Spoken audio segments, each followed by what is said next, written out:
Selamat malam para saudara semua. Senang saya bisa berjumpa lagi dengan Anda. Dan pada malam ini kita akan membahas masalah mendidik anak. Saya menyampaikan tema mendidik anak karena saya melihat adanya sesuatu yang hilang dari dunia pendidikan kita, yang mempunyai arti yang sangat penting, yang membuat bagaimana generasi-generasi sekarang menjadi generasi yang tidak utuh, tidak komplit. Saya akan membuka mengapa bisa terjadi demikian dan bagaimana seharusnya. Pokok bahasan kita malam ini saya bagi menjadi 4 bagian. Yang pertama, kita mengerti atau bisa membedakan apakah yang disebut dengan mendidik dan mengajar. Apakah perbedaan dari keduanya? Bagaimana aplikasinya? Kemudian isi atau fakta dari kondisi sekarang mengenai pendidikan. Yang ketiga, batas-batas kita mendidik anak. Dan yang keempat adalah kedisiplinan. Mari kita mulai saja memasuki pokok bahasan kita malam ini. Mendidik anak. Kita harus bisa membedakan antara mendidik dan mengajar. Mendidik bisa dibayangkan sebagai menanam pohon. Sedangkan mengajar itu bisa diibaratkan sebagai mengisi gelas. Untuk mendidik atau menanam pohon, kita butuh waktu, kita butuh lingkungan yang tepat, kita butuh perhatian. Sedangkan mengajar atau mengisi gelas, kita hanya memindahkan pengetahuan kita kepada anak atau orang lain yang akan kita ajar. Jadi beda sekali. Kemudian mengapa kita harus mendidik? Mengapa pendidikan anak itu perlu dilakukan? Karena kita sadar bahwa batasan-batasan kita itu akan terjadi. Tidak selamanya kita bisa mendampingi anak-anak kita.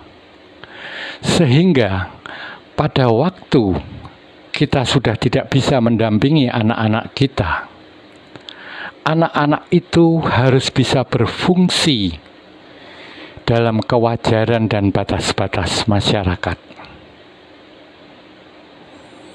Pendidikan itu menyangkut pengembangan kepribadian, kemudian pengembangan tanggung jawab, kemudian menggali potensi keterampilannya, menanamkan nilai-nilai kehidupan yang diyakini oleh masyarakat, seperti jujur, rajin, disiplin, empati, rasa syukur. Dan yang keempat, membuat anak-anak jadi bisa berkontribusi terhadap kelompoknya, terhadap lingkungannya, yang diharapkan nanti mereka bisa memberikan kontribusi kepada masyarakat. Jadi tujuan kita mendidik anak dengan cara memberi contoh, membimbing, mengarahkan, menggali potensi, agar anak-anak nanti bisa tumbuh menjadi pribadi yang baik, mandiri, teguh, bertanggung jawab, dan berani.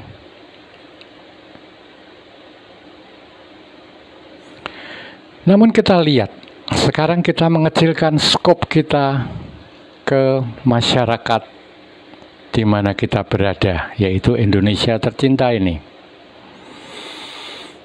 Terjadi pergeseran faham menuju faham kapitalisme, di mana terjadi pergeseran pula attitude atau sikap dari masyarakat, dari sikap gotong royong menjadi individual. Saya masih ingat pada waktu saya masih di sekolah dasar dulu, SD, itu ada satu pelajaran yang namanya budi pekerti, di mana itu sudah dihilangkan semenjak tahun 80 ke atas. Sudah tidak ada lagi zaman pelajaran budi pekerti. Artinya, fungsi pendidikan atau sekolah sebagai tempat pendidikan sudah beralih menjadi tempat pengajaran. Sehingga mau tidak mau, apabila Anda masih berharap anak Anda nantinya bisa berfungsi secara normal dan baik tanpa mendapat kecaman, tanpa mendapat hukuman dari masyarakat, maka Anda harus mengambil alih fungsi pendidikan. Fungsi pengajaran itu hanyalah bagian dari fungsi pendidikan.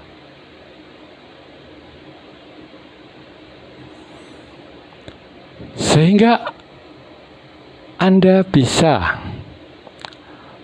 memberikan atau mendidik anak Anda, karena itu tidak didapat di sekolah. Anda bisa mencontohkan bagaimana nilai-nilai kewajaran dalam masyarakat. Seperti dari kecil Anda mendidik anak Anda untuk berterima kasih kalau dia menerima sesuatu, menghargai yang lebih tua, kemudian menaruh sesuatu pada tempatnya. Itu adalah fungsi-fungsi kewajaran yang berlaku pada masyarakat. Dengan Anda melakukan itu, artinya anak Anda sudah bisa berfungsi normal nantinya di masyarakat. Kemudian Anda juga harus menggali potensi anak Anda. Caranya dengan memberi kebebasan untuk mencoba berbagai macam kegiatan. Sehingga dengan mengamati, Anda mengerti potensi anak Anda. Kemudian Anda juga bisa memberi contoh nilai-nilai budi pekerti, misalnya kejujuran, kemudian tanggung jawab, kemudian Anda bisa mencontohkan perilaku menepati janji, sehingga ada pepatah, buah itu akan jatuh tidak jauh dari pohonnya. Karena apa? Karena anak dari kecil memperhatikan orang tuanya, mencontoh apa yang dilakukan oleh orang tuanya, sehingga secara genetik Anda menurun kepada anak Anda, sehingga karakter yang Anda miliki akan menurun kepada anak Anda. Dan perilaku yang Anda lakukan dicontoh oleh anak Anda. Jadi secara karakter maupun secara perilaku, anak Anda mirip dengan Anda. Hal lain lagi, yaitu melatih tanggung jawab. Anda bisa memberikan tugas-tugas kepada anak itu. Kemudian Anda mengajari untuk menyelesaikan tugasnya dengan baik, di mana itu adalah pertanggungjawabannya terhadap tugas yang diberikan kepadanya. Bertanggung jawab terhadap dirinya, bertanggung jawab atas tempat tidurnya, bertanggung jawab meletakkan handuk kembali ke raknya setelah dipakai, bertanggung jawab menghabiskan makanannya. Itu sebetulnya adalah bentuk-bentuk tanggung jawab yang bisa Anda ajarkan atau Anda didik anak itu, sehingga ini akan menjadi perilaku dari anak, bertanggung jawab. Kemudian Anda juga mengajarkan bagaimana berkomunikasi. Karena banyak orang yang pandai. Pandai dalam artian mempunyai banyak ilmu, tapi tidak bisa menyampaikan gagasannya karena gagalnya berkomunikasi dengan baik. Anda harus mengajak anak Anda berbicara, memberi kesempatan dia menyampaikan pendapatnya, membenarkan, bukan mencela. Kemudian untuk itu adalah contoh-contoh mendidik anak untuk mencapai suatu kewajaran. Untuk itu Anda membuat aturan-aturan di mana Anda harus konsisten.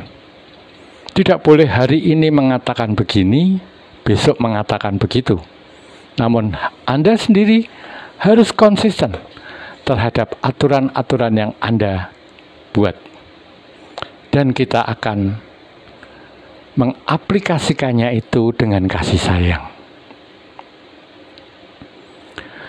Kemudian itu tadi Anda bisa melepas anak Anda mencapai batas-batas kewajaran masyarakat.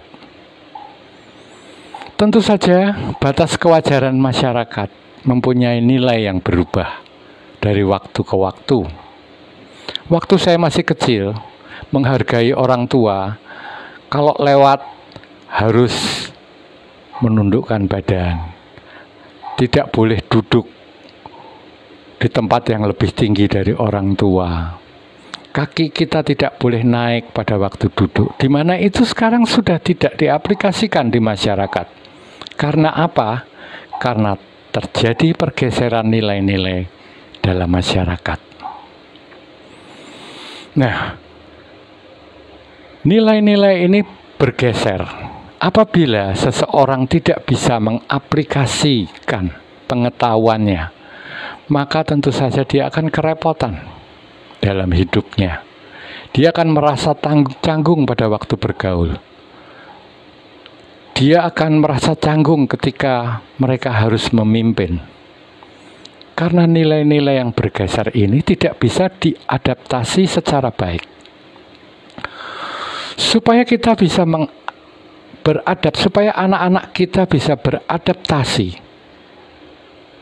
dan selalu relate dengan masyarakat, maka saya menawarkan atau saya melihat bahwa ada satu sistem yang lebih baik, yang lebih menyeluruh untuk mendidik anak, yaitu sistem pengembangan mental yang isinya ada 3. Yaitu yang pertama, menumbuhkan kebebasan berpikir. Mengapa generasi sekarang itu tidak bebas dalam berpikir? Mereka selalu menerima apa yang dikatakan orang, kemudian mereka tidak mempunyai pemikiran-pemikiran orisinil dari dirinya sendiri. Karena dari kecil mereka tidak dibiasakan untuk berpikir secara bebas. Mereka tidak dibiasakan berpikir kritis atau menanyakan mengapa ini begini, mengapa itu begini. Karena apa? Karena beralihnya fungsi pendidikan ke pengajaran tadi. Sehingga tidak ada yang melakukan fungsi pendidikan. Orang tuanya menyerahkan itu ke sekolah, sedangkan sekolah tidak menjalankan fungsi itu.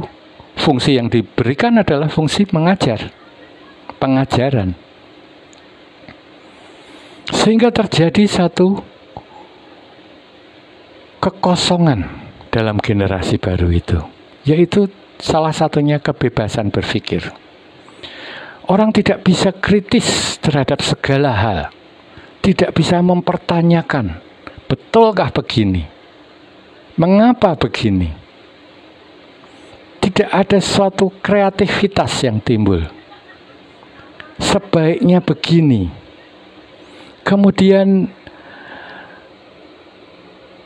lepas dari doktrin atau apa yang dianggap wajar dengan masyarakat, karena mereka tidak mengerti, mereka hanya ikut.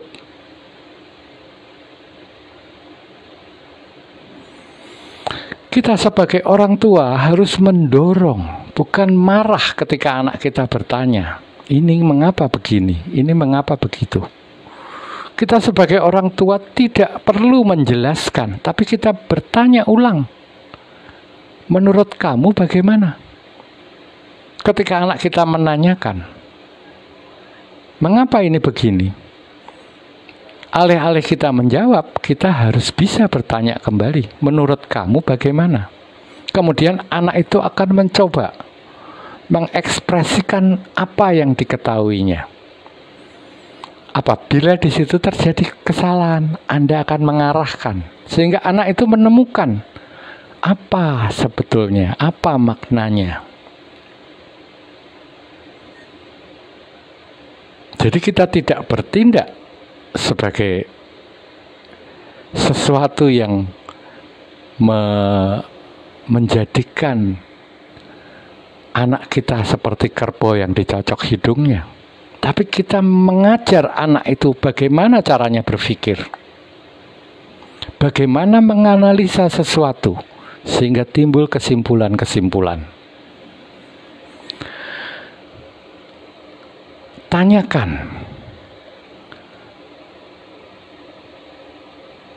Kemudian kita juga harus menghargai perbedaan. Apabila anak Anda mempunyai pendapat dengan alasan-alasan yang masuk akal, artinya anak itu tidak harus mengikuti Anda. Biarkan anak Anda dengan pikirannya. Tentu saja dalam batas kewajaran. Kalau pikirannya ini membawa ke satu yang membahayakan, sebagai orang tua, Anda pasti harus mengarahkannya. Kemudian, ajari anak Anda itu melihat segala sesuatu dari berbagai macam sudut. Misalnya, ada sesuatu kita lihat dari sudut agama, dari sudut sains, dari sudut budaya, dari sudut spiritual atau kesadaran. Sehingga anak itu mempunyai perbandingan. Perbandingan mengenai makna sesuatu hal yang dilihat dari berbagai macam sudut. Sehingga apa yang pikirannya itu menjadi hidup. Tidak menjadi sapi atau kerbau yang dicocok hidungnya. Dia mengerti dengan semengerti-mengertinya. Yang kedua, setelah yang pertama tadi kebebasan berpikir, yang kedua adalah moral yang kuat.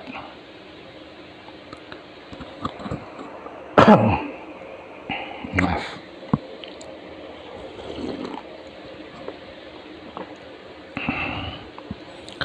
Moral yang kuat itu bukan suatu doktrin. Moral adalah sesuatu yang dimengerti, sehingga menimbulkan rasa. Ajak anak Anda untuk memutuskan suatu perkara yang menyangkut moral. Misalnya, Anda mencoba menjatuhkan uang, kemudian kita ambil uang itu. Anda bertanya kepada anak Anda, kita nemu uang, Dek. Kita masih simpen nih uang. Kita lihat bagaimana dia bereaksi terhadap pikiran Anda. Kemudian, kalau reaksinya salah, Anda coba untuk membimbing dia kepada rasa, bukan menyuruh, ini nggak boleh, ini uang bukan uang kita. Itu Anda memaksakan. Tapi Anda mengencourage, menimbulkan pengertian bahwa sesuatu yang bukan miliknya itu tidak enak kalau diambil. Rasanya nggak enak. Anda harus bisa menunjukkan itu.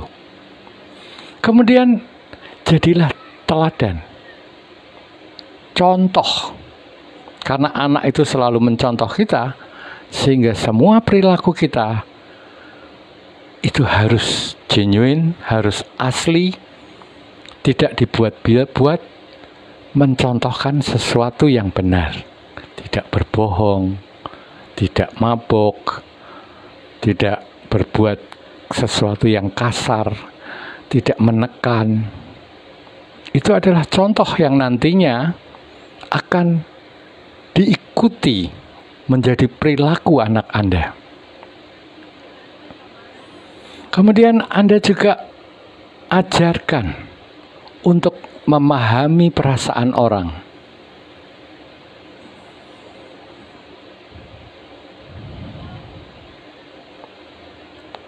Anda menciptakan suatu peristiwa di mana seseorang diejek atau dibully oleh seseorang.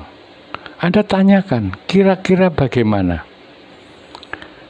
Anak itu akan bilang, wah nggak tahu Pak. Kamu akan menceritakan, kalau kamu dibully orang itu rasanya bagaimana? Dia akan menceritakan, wah nggak mau, marah, begini, macam, begini. Kemudian Anda menceritakan, ya itulah yang dirasakan orang itu. Sehingga, apakah baik membuli orang? Anda menciptakan satu pengertian-pengertian. Sehingga moral anak Anda menjadi baik dan kuat. Kemudian yang ketiga, membangun ketangguhan mental. Ini yang sering terjadi pada generasi-generasi sekarang, yaitu anxiety, kemudian putus asa. Kita harus bisa membangun mental anak kita untuk bisa menerima kegagalan, untuk bisa kemudian bangkit lagi dan menerima keberhasilan. Caranya, Anda harus masuk ke kehidupan anak itu. Anda jangan selalu menolong anak Anda dalam setiap masalah.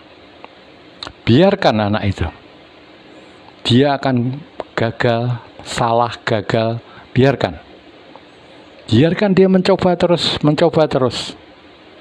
Dan kalau dia menjumpai suatu kegagalan yang besar, misalnya tidak naik kelas, Anda harus masuk ke situ, memvalidasi perasaannya.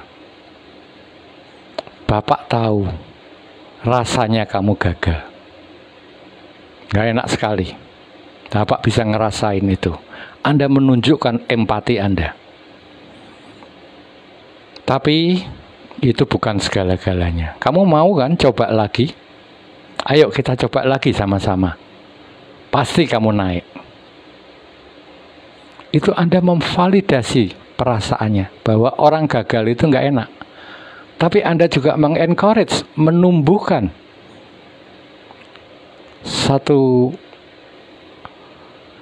keberanian dalam dirinya untuk memulai lagi. Nah, itu cara Anda membangun mental yang tangguh. Nah, itu dari segi mental. Kemudian kalau kita masih mau meningkatkan pendidikan anak ke arah manusia tanpa cacat, inilah peran spiritual. Karena manusia itu terdiri dari fisik, mental, dan spirit. Kejiwaan manusia itu juga harus dibekali. Dari kecil, Anda harus bisa mendidik anak Anda.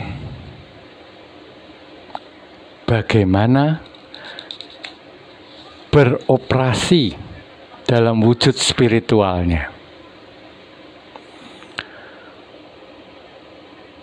Membentuk perilaku, memaknai hidup, mengerti tentang hubungan antara manusia, membuat mengerti tentang siapa hidupnya, membuat anak itu mengerti tentang emosi-emosi yang dimilikinya. Tentu saja ini sesuatu yang bertahap. Bukan anak yang usia 5 tahun Anda perkenalkan dengan kesadaran. Tentu anak itu tidak akan mengerti. Tapi Anda tidak perlu dengan kata-kata memperkenalkan kesadaran. Sekali-sekali ajak anak Anda ke alam. Masuk ke hutan-hutan kecil. Ajak anak itu memeluk pohon. Bukan Anda ajak, ayo kita berdharma wisata atau kita jalan-jalan ke alam, kita healing. Terus di sana Anda cuma merokok, lihat-lihat HP, atau ngobrol. Tapi ajak anak Anda itu mengerti alam. Bagaimana melihat sungai yang mengalir. Bagaimana rasanya mendengarkan burung-burung di pohon. Bagaimana merasakan hembusan angin. Bagaimana merasakan kedamaian karena tidak ada kebisingan. Ajak anak Anda ke alam. Rasanya memeluk pohon. Rasanya tidur di atas rumput. Itu yang biasanya dilakukan hanya karena bermain, tapi sekarang disadari. Tanya, rasanya gimana, Dek? Tidur di atas rumput. Kamu mencium bau rumput nggak? Gimana perasaanmu ketika melihat sungai yang mengalir ini? Itu semua dibiasakan. Itulah membiasakan kesadaran. Kita menanyakan apakah ada kesadaran anak itu pada waktu berinteraksi dengan alam ini. Kemudian memperhatikan semut. Bagaimana semut satu yang berjalan. Itu butuh perhatian. Nah, perhatian ini tidak usah kita ajarkan. Karena setiap anak yang tertarik pada sesuatu, itu pasti bisa melemparkan perhatiannya. Mengarahkan perhatiannya ke sesuatu yang disukai. Tapi di zaman HP sekarang ini, di mana semua anak itu tidak bisa memperhatikan. Karena objeknya selalu berubah. Anak kecil melihat TikTok, berapa menit dirubah, dirubah. Tidak ada unsur perhatian. Kita harus mengembalikan bagaimana anak ini bisa memperhatikan. Ajak anak Anda lihat bunga. Perhatikan, Dek, bunga ini. Tuh, di situ ada putiknya, ada benang sarinya. Ada mahkota bunga, lihat warnanya. Lihat guratan-guratan. Ini adalah perhatian. Sehingga kalau perhatiannya sudah benar, itu bisa diaplikasikan kemana saja. Sesuatu perhatian keluar akan sama dengan perhatian ke dalam. Itu hanya masalah aplikasinya saja. Kemudian ajarkan kepedulian kepada orang lain. Ajak anak Anda ke panti asuhan.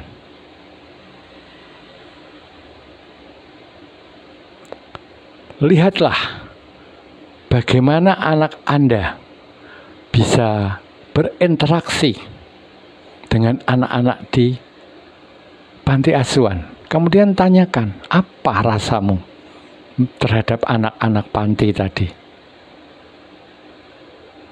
Ajarkan anak Anda berempati. Kemudian ajak anak Anda melihat keegoisannya. Misalnya Anda mempunyai 3 orang anak. Anda membeli coklat, 3 batang coklat. Biasanya, supaya anaknya tidak menangis, diberi satu-satu. Tapi ini adalah pendidikan yang salah. Karena anak ini tidak belajar berbagi. Anda memberikan hari ini pada yang tertua 1 batang coklat dan bilang bagi sama adik-adikmu.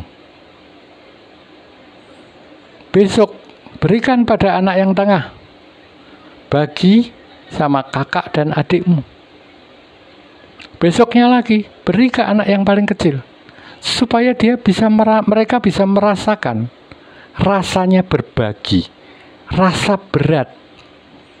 Yang kalau mereka bisa mengatasi itu, artinya dalam hal-hal lain mereka akan berbagi. Sampai tua, perilaku mereka akan kompak. Mereka tidak akan cakar-cakaran mengenai harta, karena mereka sudah biasa berbagi sejak kecil.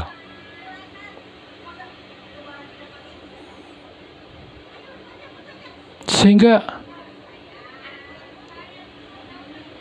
apa yang diterima anak ini, meskipun ini tidak sesuatu yang khusus dijabarkan, tapi anak-anak ini dari kecil sudah mulai mengerti bagaimana menyadari sesuatu, bagaimana merasakan egonya yang melarang berbagi tadi.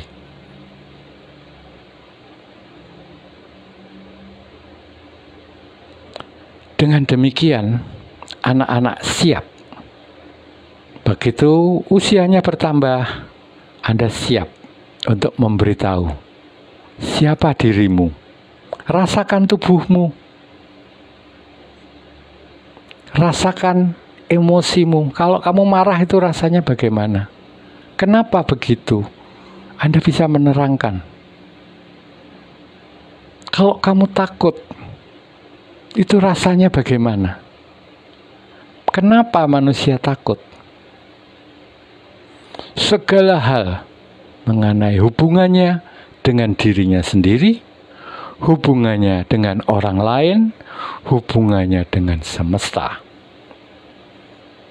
Dia akan menjadi tahu, dan setelah dia bisa menyadari dirinya, dia akan menjadi manusia tanpa cacat, manusia tanpa celah, manusia yang bisa mengadaptasi perubahan-perubahan budaya, perubahan politik, perubahan nilai-nilai dalam masyarakat. Tidak ada satupun kekhawatiran Anda untuk melepas anak itu untuk berdiri sendiri, menjadi manusia yang mandiri. Dan Anda boleh yakin bahwa suatu saat anak Anda mempunyai kontribusi untuk umat manusia.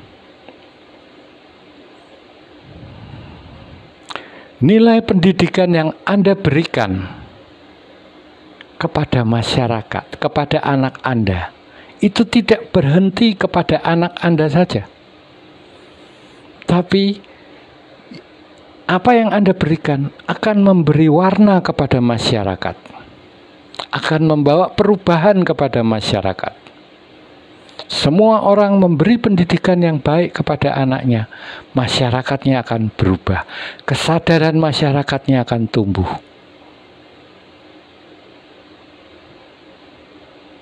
Tadi hanya contoh kecil yang saya berikan. Perubahan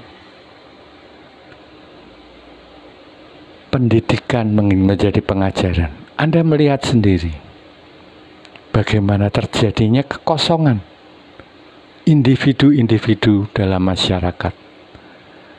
Karena yang membentuk masyarakat adalah aku. Aku ini adalah masyarakat. Aku memberi warna kepada masyarakat. Karena masyarakat terbentuk atas keinginanku. Keinginan semua individu itu. Yang menyebut dirinya aku.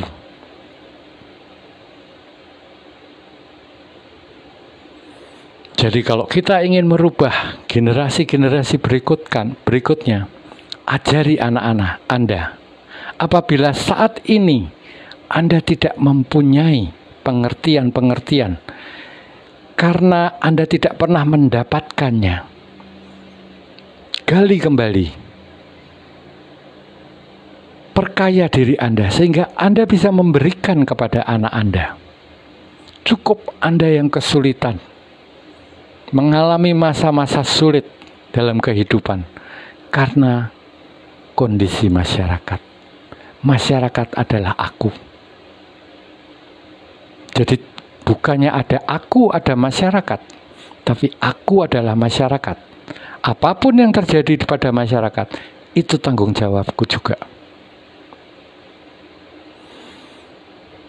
Nah, setelah Anda mempunyai pengertian hal tersebut, semoga Anda bisa tergerak untuk menjalankan. Itu tadi adalah pokok-pokok dasar pendidikan yang dibutuhkan untuk mencapai kewajaran, atau yang berikutnya untuk mencapai tataran manusia yang tertinggi, yaitu manusia tanpa celah. Selain dari apa yang saya katakan tadi, masih ada satu hal yang tidak kalah pentingnya. Hal tersebut adalah disiplin yang sehat. Mengapa saya katakan disiplin yang sehat? Disiplin, kalau kita lihat dulu, oh ini orang lulusan sekolah Belanda, pasti disiplinnya kuat. Karena apa? Karena mereka dipaksa untuk melakukan, untuk mengikuti, untuk mentaati satu aturan-aturan yang sudah dibuat. Itu adalah disiplin mati. Untuk melahirkan disiplin yang sehat, anak harus diajar. Diajarkan bahwa segala sesuatu, aksi, itu mempunyai konsekuensi. Kamu bebas melakukan apa saja, tapi kamu mengetahui bahwa segala sesuatu yang kamu lakukan mempunyai konsekuensi. Sehingga, misalnya, hari ini kamu harus sekolah. Kamu perlu bangun pagi, kamu perlu mempersiapkan pakaianmu, kamu perlu sarapan, kamu perlu mandi, kamu perlu berangkat sekolah. Di sana kamu harus belajar. Ini anak ini cukup tahu apa yang harus dilakukan untuk bersekolah. Tapi untuk menentukan mana yang lebih penting, mana yang harus didahulukan, itu kita bebaskan kepada anak dengan pengertian. Anak itu harus mengerti kenapa saya mandi dulu bukan makan dulu. Kenapa saya harus menyiapkan pakaian saya. Kenapa saya harus menyiapkan alat-alat belajar saya. Kenapa saya harus bangun pagi. Itu ditimbulkan pengertian. Atau ditanyakan sehingga pengertian itu akan timbul pada anak itu. Skala prioritasnya, biarkan anak itu yang menentukan. Anak itu setelah mengerti, oh saya harus bangun jam 5 pagi, karena sekolah saya jauh, dia akan bangun tidak dalam keterpaksaan, karena dia mengerti mengapa dia harus melakukan itu. Dia mandi dulu, karena mungkin perutnya sakit, dia harus buang air, sehingga sekalian dia mandi, baru dia sarapan. Tidak harus sarapan dulu mandi. Kita tidak boleh memaksakan aturan-aturan itu. Kita menetapkan, ini harus kamu lakukan hari ini. Tanya, kebutuhanmu apa? Kamu harus melakukan apa? Kenapa kamu harus melakukan ini? Kenapa kamu harus merapikan tas sekolah kamu? Anak itu akan mengerti, supaya nggak ada yang ketinggalan. Melihat jadwalnya apa, buku apa yang harus dibawa, lihat ballpoint-nya ada nggak, pensilnya ada nggak, dan peralatan yang lainnya ada nggak. Karena kalau sudah di dalam kelas, dia tidak bisa mencari lagi. Dengan pengertian-pengertian yang timbul itu, maka akan timbul suatu disiplin yang timbul bukan karena pemaksaan, tapi karena pengertian dan kesadarannya.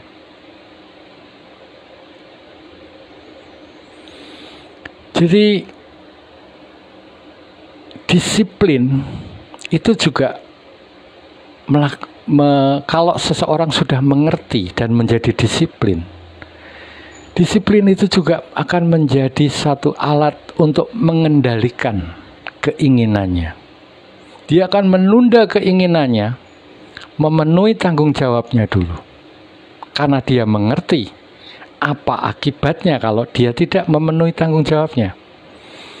Apabila ini dari kecil sudah dibiasakan, maka sampai dewasa, anak ini akan mempunyai disiplin yang hidup, yang sehat terhadap dirinya. Tidak perlu diingatkan, dia akan mengerti mengapa saya melakukan ini, mengapa. Dan dia akan menerapkan itu pada dirinya sendiri.